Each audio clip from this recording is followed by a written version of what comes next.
So in this last part of this lecture, we're going to talk about what determines transmission line properties and what makes them act the way they do.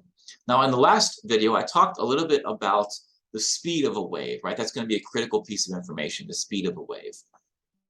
Now, you probably already know that there are limits to how fast a wave can move that are set by special relativity, right? You probably know the speed of light, for example, as being something pretty close to 3 times 10 to the 8th meters per second, or 300 kilometers per millisecond, as that being like the maximum transfer speed.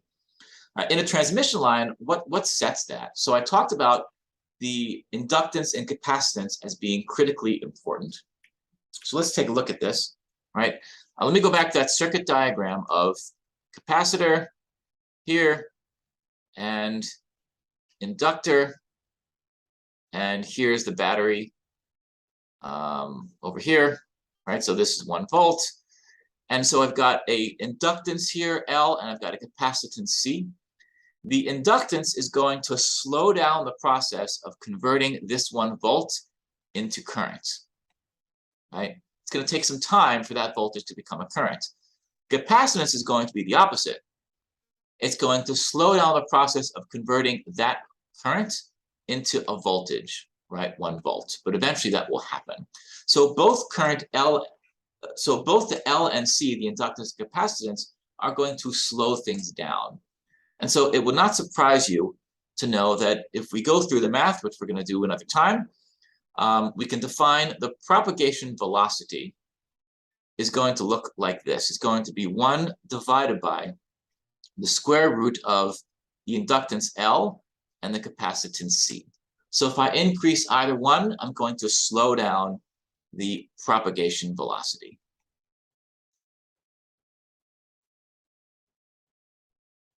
Okay.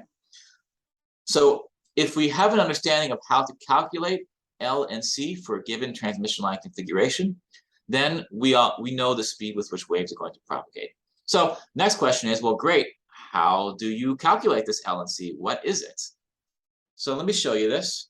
There are essentially 2 things that determine these inductances and capacitances. So first of all, the speed that information can propagate is going to have to be strictly less than this limit, this speed of light limit. All right, but the actual values of inductance and capacitance is going to depend on 2 important factors. The first is the geometry of the transmission line. Again, the transmission line has to consist of 2 conductors. It can be 2 wires. It can be an inner and outer conductor of a coaxial cable. It can be 2 parallel plates. It can be a trace on a circuit board and a ground plane.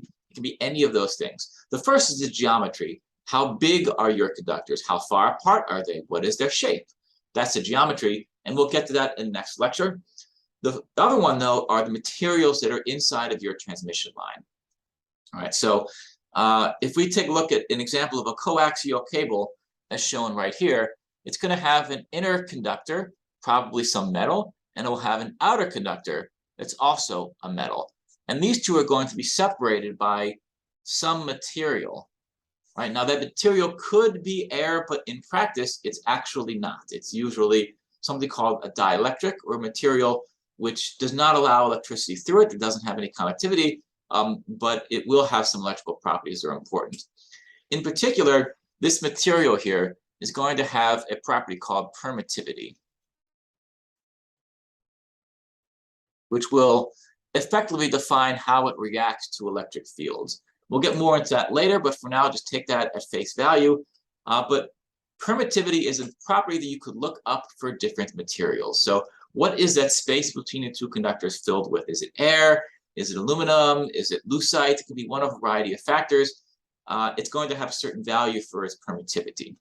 All right, now for air, air or empty space has a value that we define as epsilon naught. Epsilon is for permittivity, and epsilon naught is the permittivity of air, and it has a value of 8.85 times 10 to the minus 12 farads per meter. Now, for anything else that's not air, it's going to have a different value of epsilon. And we're going to write that as epsilon, just a plain epsilon, will be equal to a relative value epsilon r times the value of free space, right? So this basically is like a scaling factor. And this is what you'll most commonly find if you say look up the permittivity of a certain material, and that's what's in this table, right? This is an epsilon R value right here. So this means for gallium arsenide, the permittivity is about 13 times higher than it is for free space. So multiply this base value by 13. All right, we'll talk about the physical origin of these properties a little bit later, but let me just show you how this actually appears physically in a transmission line. So you can look up coaxial cables and you might see a diagram that looks like this. All right, so if I take a look at this transmission line right here, this is a picture of it. This sort of copper-shaped stuff right here is the outer conductor, right? That's the outer conductor. All right, so that's basically a wire, right? If I look inside right here, that is the inner conductor. All right, so here, both of these portions are an outer conductor. And this yellow stuff right here is the dielectric, right? So that is not a conductor. It is going to, however, separate those two conductors at a fixed distance. And it has some electrical properties that are going to matter as well. In particular, it has a permittivity. And that's going to be part one of what sets the inductance and capacitance of this transmission line. It can be one of several different materials. It's a different material depending on what the transmission line is trying to do, what frequencies it's intended to operate at. But that's going to be important factor number one. In the next lecture, we're going to talk about the geometry and how that matters. All right. Now, one question you might be asking yourself is, okay, you talked to me about transmission lines, but hey, I just had this whole circuits class where we just talked about battery and light bulb, and we didn't bother dealing with any of this. So why do I need to consider this now? And does this stuff always matter? So let me address that question a little bit.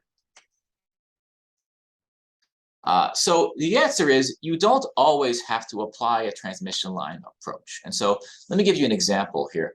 Let's go back to that very simple case of you got a battery connected to a resistor. All right. This is 1 volt, and let's say this is 100 ohms. That resistor could be a light bulb. It could be, you know, it's one of many different things. But let's say these are separated by 3 meters. Okay. And let's say our propagation velocity is 3 times 10 to the 8th meters per second, right? We're at the speed of light. All right, the 3 times 10 to the 8th meters per second, that is also 300 meters per nanosecond, just for reference. So that 3 meters is going to take about 10 picoseconds in order to propagate, right? So I cannot transmit any information from the battery to the resistor. It's going to take about 10 picoseconds. So the question that I might ask you is, when does that matter and when does it not matter?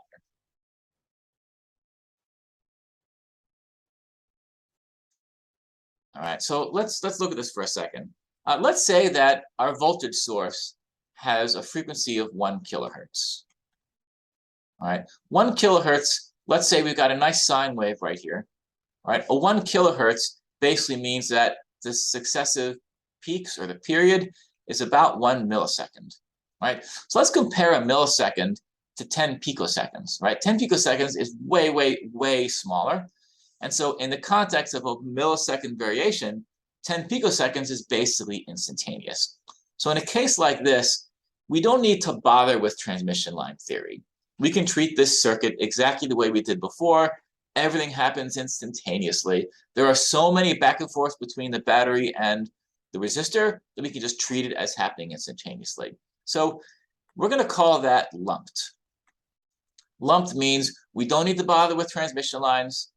Everything is instantaneous. But let's say we've got a 10 gigahertz signal, right? This is common in 5G applications, for example. We're in tens of gigahertz, right? In that case, we're going to have a wave that looks like this, where successive peaks are separated by 100 nanoseconds. Sorry, 100 picoseconds. Now we're actually getting to the point where this 10 picoseconds delay time is pretty comparable, right? It actually matters, right? It's 1/10 of a wavelength. or it's 1/10 of a period, right? So now we're at the point where we might call this distributed, right? If we take into account the frequency that we're operating at and the physical length of the circuit, there is a rough criteria for when the circuit is large enough or the circuit is fast enough that this stuff matters. And it basically comes down to if we take the wavelength that we're dealing with at the highest possible frequency and divide it by 10 and compare that to the physical length of the circuit. All right, so if the physical length of the circuit is bigger than 1/10 of a wavelength, we're going to call that lumped. Sorry, we're going to call that distributed. So this means D circuit is greater than the wavelength divided by 10, right? In those cases, we need to take into account transmission line theory. In lumped cases, when the length of the circuit is less than the wavelength divided by the 10, then we don't have to bother with transmission line theory. This is a kind of rough rule of thumb. By the way, the wavelength is defined as follows: the frequency times the wavelength equals the propagation velocity, right? Where the F that we're talking about is basically the maximum frequency that we're going to have in our system, right? So if we have a 10 gigahertz digital system, for example, that has a square wave, even if this pulsing here is at 10 picoseconds, the maximum frequency is actually many tens of gigahertz, because you need more than 10 gigahertz to sort of construct a square wave. So in this case, it's not just the clock frequency, but it's whatever is the highest frequency that you need in your system. All right, so with that, I think that sort of concludes a little bit of a baseline description of how transmission lines work. We'll conclude here, and in the next lecture, we're going to start to put this transmission line in action and see waves that are actually moving.